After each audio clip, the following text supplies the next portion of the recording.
তৃণমূল কংগ্রেস এ রাজ্যে ৪২টি আসন পেলেও প্রধানমন্ত্রী হবেন নরেন্দ্র মোদী। মঙ্গলবার ইসলামপুরে এসে তৃণমূল কংগ্রেসকে এভাবেই কটাক্ষ করলেন বিজেপির সুকান্ত মজুমদার।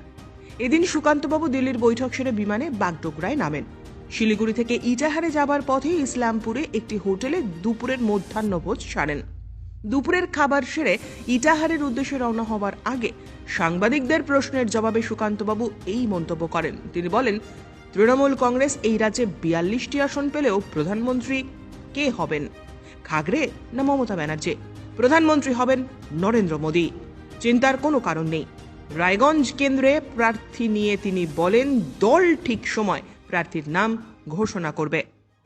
তৃণমূল কংগ্রেসের দাবি করে বলছেন এখানে নাকি প্রার্থী পাওয়া যাচ্ছে না। প্রচুর প্রার্থী আছে, আমরা বাঁচতে পারছি না, কাকে দেবো আর কাকে দেবো।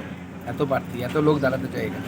বলছিলাম দাদা, বিজেপি তৃণমূল কংগ্রেসের যিনি জেলা সভাপতি রয়েছে তিনি বলছেন যে বিজেপি দিশেহারা হয়ে গেছে, এই দুটো সিটে এখনো পর্যন্ত প্রার্থী দিতে পারলেন না। কি মনে করছেন? ওকে বলুন পাগলা গারোতে গিয়ে ভর্তি হতে।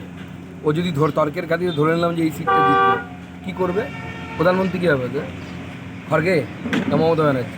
৪২টা সিট নিলেও প্রধানমন্ত্রী হতে, প্রধানমন্ত্রী তো নরেন্দ্র মোদী হবে।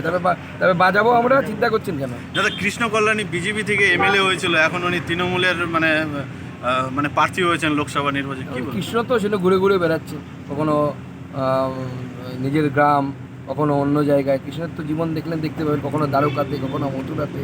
উনিও ঘুরে ঘুরে বেড়াচ্ছে। মানুষের মধ্যে একটা কোথাও যাবেন সেটাও তো ঠিক নেই না। তাহলে কেউ ইঙ্গিত দিচ্ছেন যে আগামীতে আবার বিজেপিতে যেতে পারে? সেটা আমি কোনো ইঙ্গিত দিচ্ছি না, আমি কৃষ্ণের জীবনই বলছি। বলছিলাম দাদা, সামনে লোকসভা নির্বাচনে বিজেপির ফল উত্তরবঙ্গে কেমন হতে পারে বলে মনে করছেন? গতবার একটা সিট আমরা মিস করে গেছিলাম, সেটাও মিস হবে। ব্যুরো রিপোর্ট, উত্তরের প্রহরী।